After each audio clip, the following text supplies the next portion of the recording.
Abatuuze b'omu Nsike zooni mu Ndeeba ekisangibwa mu ggombolola y'e Rubagabe basanze munnaabwe ng'afiiridde mu kibanda mw'abadde asula oluvannyuma lw'omuliro okukikwata mu kiro ekikeesezza olwaleero. Kwatanise essaawa nga 4:30. Kaakati wabaddewo omukyala ayitawo n'alaba omuliro yeyakubye enduulu abantu ne bajja. Nagenze okufuluma ebweru nga bwaka ne ntandika kukuba nduulu ne baagala okutaasa omuntu naye omuliro gwasusse obungi.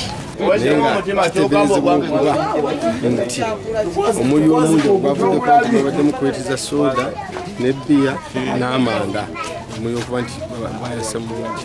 Baagala Ina Walugembe yafiiridde mu muliro guno era nga badde akola gwa kutunda manda n'okutunda ebbaala. Wabula abamumanyi abatayagadde kulabikira ku kamera zaffe bategeezezza nga bw'abadde abaguza amafuta g'emmotoka kyabadde akola mu bubba. Nnomye nnyo kubanga baagala agenzeeko naye nga simanyi muliro gwavudde ku ki kwatibwa omuliro najja ekibala kyabadde bategudde ensawo namba emmotoka namba y'amanda Gwavudde ku masannyalaze oba sigala webandanye.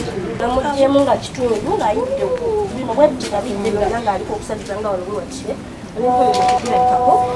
aliko kino kitundu ng'ebyenda biri bweru biba bisiro bina biyidde